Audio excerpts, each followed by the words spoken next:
செல்லம் சாப்பிடுங்க குட்டி.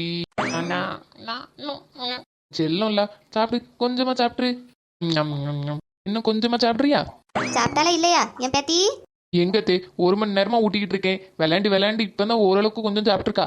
அதானே, இந்த காலத்துல பிள்ளைகள் எங்க சாப்பிடுது? எங்க காலத்துல நாங்களாம் நல்லா சாப்பிட்டு வளர்ந்தோம். அதுக்கு மேல நாங்க எங்க பிள்ளைகளை எப்படி வளர்த்துருப்போம் தெரியுமா? இந்த காலத்துல தான் இப்படி வீட்டுக்குள்ள வச்சு சோறு ஊட்டுறிய. நாங்களாம் எங்க காலத்துல எங்க பிள்ளைகளை வெளியே கூட்டிட்டு போய் நாயை காமிச்சு, காக்காவை காமிச்சு, பூனையை காமிச்சு, கதையை சொல்லி, பாட்டை பாடி சோறு ஊட்டுவோம். அதான் எங்க பிள்ளைகள் நல்லா சாப்பிடும். இப்போ நீங்கள் வெளியே போன் டிவின்னு கதையா கிடந்தா பிள்ளைகள் எங்க சாப்பிடும்? இப்படிதான் 1 மணி நேரம் 2 மணி நேரம் என்ன 3 மணி நேரம் கூட ஆகும். அதானே, மாமியாருக்கு மருமவ எது பண்ணாலும் அது தப்பு தானே. அப்படியா? அப்போ நீங்க இவ்வளவு நல்லா சோறு ஊட்டினீங்கன்னா நீங்களே உங்க பேத்திக்கு சோறு ஊட்டுன்றது எனக்கு ஒரு பெரிய வேலை மிச்சமாகும்ல. தாய் நீ இருக்கும்போது நான் எதுக்கு அவளுக்கு சோறு ஊட்டணும்? ஆமா, உனக்கு அவளுக்கு சோறு ஊட்டுறதோட அப்படி என்ன பெரிய வேலை இருக்கு உனக்கு? வேலை என்ன?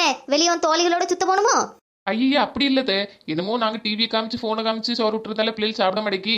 நீங்க காக்கா நரி நாயெல்லாம் ஏதோ காமிப்பில்லாமே காமிச்சின்னா பிள்ளைகள் சோறு சாப்பிடுன்னு சொன்னீங்கல்ல, அதனாலதான் சொன்னேன். மத்தபடி என்ன தானே, எதையாவது சொல்லி ஐஸ் வச்சு நான் அவளுக்கு சோறு ஊட்டணும். நீ இருந்தாலும் உன் தோழிகளோட சுத்த போகணும்னு நினைப்பா. எனக்கு தெரியாத உன்னை பத்தி. கரெக்டா அவங்க டைம் ஆன உடனே 3 பேரும் அங்கேயே பறந்துட்டு போறதுக்கு நிப்பில. நாங்க எங்கத்தான் பறந்து போறோம்? நீங்கெல்லாம் இருக்கிற வரைக்கும் நாங்க சும்மா இந்த திண்ணையில உட்காந்து கொஞ்ச நேரம் ஏதாவது கதை பேசுவோம். நீங்க உங்க பரிமளா மாமி கூட பேசுற மாதிரி தானே. நாங்களும் நீங்களும் ஒண்ணா? நாங்கெல்லாம் எங்க காலத்துல எங்க மாமியாரை எதிர்த்து ஒரு வார்த்தை பேச மாட்டோம். ஆனா நீங்களும் அப்படியே இருக்கியே. இந்த காலத்து பிள்ளைகளெல்லாம் ஒன்னும் இல்ல சொல்றதுக்கு. அப்ப சொல்லாதியே. அதானே, ஏதாவது சொன்னாதான் அப்படியே மேல இருந்து கீழே வரையும் வலிச்சிருமே. எல்லா மரமங்களும் இந்த உலகத்துல அப்படிதான் இருக்காளுவே. கிட்ட போட்டு பேசி என் தொண்டை தண்ணி தான் வத்தினது மிச்சம். நம்மளாச்சும் போய் படுத்து தூங்குவோம். செல்லம் சாப்பிட்டு முடி செல்லம், படுத்து தூங்கு கொஞ்ச நேரம். அக்கா, இன்னைக்கு என்ன குழம்பு வச்சீங்க? நான் 2 கத்திரிக்காய் 2 முருங்கைக்காயை போட்டு சும்மா அப்படியே அந்த புளி குழம்பு வச்சு விட்டேன் பத்துக்கு. டெய்லி என்ன சமையல் பண்ணி போடன்னு யோசிச்சு மண்டை குழம்பி போயிருது. ஆமா, ரொம்ப சரியா சொன்னீங்க. ஆமா, நீ என்ன குழம்பு வச்சா? நான் அது நேத்து வச்ச பருப்பு குழம்பே அப்படியே இருந்தது. அதுவே சூடு பண்ணி சாப்பிட்டுட்டோம். அப்படியா? அப்ப என்ன நைட்டு சமையல் பண்ணுவியோ? என்னக்கா, இந்த ராத்திரி ஒரு நேரத்துக்கு நம்ம திருப்பி போய் சமையலா பண்ணணும்? அது முந்தானத்து ஃப்ரிட்ஜில் வச்ச ரசம் இருக்கு, அதை எடுத்து சூடு பண்ணி சாப்பிட்டுக்கிடலாம். இந்த ஒரு நேரத்துக்கு சமைக்கணும்னு போய் திருப்பி அடுப்படியில் நின்னோம். வெக்க ஒரே வெக்க. அப்படியாம்மா? ஆனால் ரொம்ப நாள் ஃப்ரிட்ஜில் வச்சு சாப்பிடாத, உடம்புக்கு நல்லதில்லை. கரெக்ட். ஆனாலும் என்ன பண்ண முடியும்? அந்த மினி எங்கே போனோம்? ரொம்ப நேரமாக ஆளே காணோம். வந்துட்டேன்க்கா. வா, இப்பதான் உன்னை பத்தி பேசிக்கிட்டு இருந்தோம். கரெக்டா வந்துட்டியே. 100 வருஷம் தான் போ. 100 வருஷமா? அது எதுக்கு? இப்பமே உயிர் போயிட்டு இருக்கு. இதுல 100 வருஷம் வரை வாழ்றாவளா இந்த மாமியார் கூட? யாமினி இப்படி சொல்றா? உட்காரு. பிறவி இப்படி ஒரு மாமியார் இருந்தா பிறகு என்னக்கா சொல்லுவ? ஏன் உன் மாமியாருக்கு என்ன? கொஞ்சம் கோவப்படுவாங்க, அவ்வளவுதான். ஏன் சொல்ல மாட்டியே? டெய்லியே மாமியார் கிட்ட வந்து குப்பை கொட்டினீங்கன்னா உங்களுக்கு தெரியும். உன் மாமியார் நல்ல குணம் தான். ஆனா அது மருமவ கிட்ட கொஞ்சம் அதட்டல் உதட்டலா இருந்தாதான் நம்மளுக்கு மரியாதை தருவான்னு இப்படி பண்ணோன்னு நினைக்கேன். இப்படி பண்ணாதான் மரியாதை கொடுக்கணும்னு தோண மாட்டேங்கிக்கா. புரியவே மாட்டேங்கிய மாமியாருக்கு. சரி விடு. இங்க மாமியார் பத்தி பேசுறதுக்கா வந்து? இது நம்ம டைம், நம்ம ஜாலியா இருக்க வேண்டிய டைம். கரெக்டா சொன்னியக்கா. நீங்க 2 பேரும் இந்த லக்ஷ்மி பொட்டிக் பேஜ் ஃபாலோ பண்றீங்களா? இப்பதான் சேலம்ல எக்ஸ்போ நடத்துனாங்க. இனிமே பாண்டிச்சேரியில அடுத்து நடத்த போறாங்களாம்.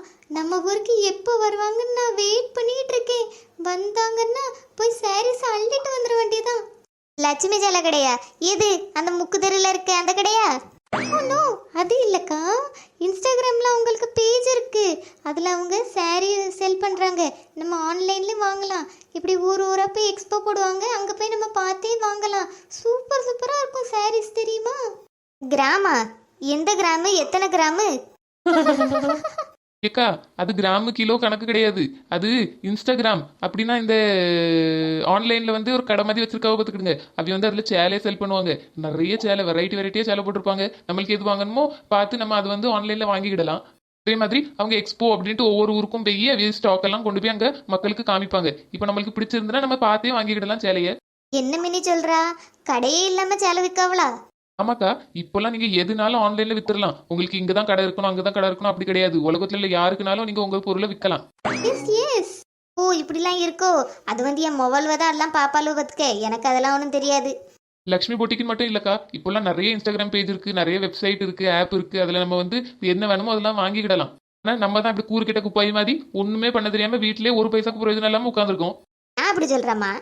ஆமா, வாய் ஏன் இப்படி பேசுற நீ? நீ நினைச்சா நீ கூட தான் பிசினஸ் பண்ணலாம், நான் கூட தான் பண்ணலாம். நானும் யோசிச்சுக்கிட்டு இருக்கேன். நான் பேசாம மேக்கப் ஆர்டிஸ்ட் ஆகிடலான்ட்டு. நீங்க மேக்கப் ஆர்டிஸ்ட் ஆக போறீங்களா?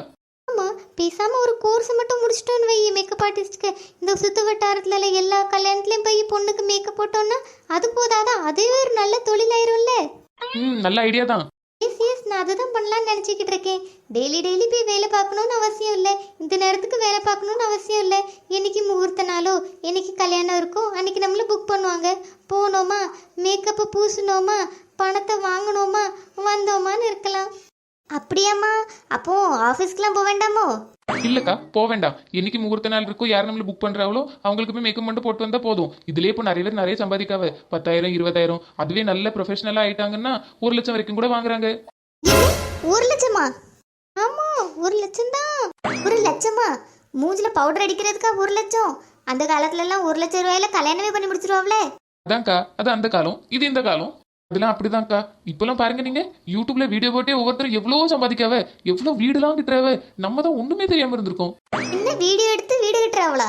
ஆமாக்கா, யூடியூப்ல வந்து நம்ம டெய்லி லைஃப்ல பண்றத வீடியோ எடுத்து போட்டோம்னு வைங்களா, நம்மளுக்கு நிறைய வியூவர்ஸ் வந்தாங்கன்னா நம்மளுக்கு வந்து பணம் கிடைக்கும். அப்படிதான் நிறைய சம்பாதிச்சு ஒவ்வொருத்தரும் பெரிய பெரிய வீடுலாம் கிட்டுறாவ. அடியோ, அப்ப இவ்வளவுக்குள்ள இருக்கா? அப்ப நான் தான் இது வரைக்கும் ஒன்றும் தெரியாம இருந்தேனோ? இருக்கட்டு, இன்னைக்கு நான் என் பிள்ளைகள்கிட்ட போய் கேட்கேன். அவ்வளோ 2 இருந்தால் எப்பவும் ஃபோனுக்குள்ளே இருப்பாளுவ. அவளுக்கு தெரியுமா இருக்கும் எப்படி பண்ணால் எப்படி பணம் சம்பாதிக்கலான்ட்டு. அப்போ நம்மளும் இப்படிலாம் பண்ணி பணம் சம்பாதிப்போமே. கண்டிப்பாக சம்பாதிக்கலாம். கரெக்ட் தான்க்கா. ஆனா என்ன பண்ண அதான் புரியல. நிறைய ஆப்ஷன் இருக்கு, ஆனா நம்மளுக்கு நம்ம நேரத்துக்கு ஏற்ற மாதிரி எல்லாம் கரெக்டா ஒர்க் அவுட் ஆகணுமே. ஆமாம்மா, நம்ம கண்டிப்பாக பண்ணி நிறைய பணம் சம்பாதிச்சு பெருசாக வீடு கட்டுறோம், கார் வாங்குறோம். சரியா சொன்னீங்க. என்ன பண்ணலாம்? ஏ மருமவளே, எங்க போனா? வா, உன் மாமா முழிச்சிட்டா, சீக்கிரமா வா மருமவளே. என் மாமியார் கூப்பிடுது, என் பிள்ளை முடிச்சுட்டு போல இருக்கு. நான் போயிட்டு வரேன்க்கா. நீங்களே யோசிச்சு வைங்க, மீதி நாளைக்கு பேசி என்ன பண்ணலான்னு பாப்போம். சரிம்மா, நீ போயிட்டு வா. பாய், நாங்களும் கிளம்ப வேண்டியதான். நானும் யோசிச்சுட்டு வரேன், நீங்க 2 யோசிங்க. நம்ம எப்படியாவது ஏதாவது வீட்டுல இருந்தே பண்ணி சம்பாதிக்கிறோம். கண்டிப்பா சீக்கிரமாவே பணக்காரி ஆயிரணும். பாய். சரி வசந்தா, நானும் கிளம்புறேன். என் பிள்ளைகள்கிட்ட போய் ஐடியா கேட்டு வரேன். நாளைக்கு நீனு வா, எல்லாரும் நல்லா யோசிச்சு எடுத்து ஒரு முடிவு எடுத்து பணம் சம்பாதிப்போம். சரியா? பாய்.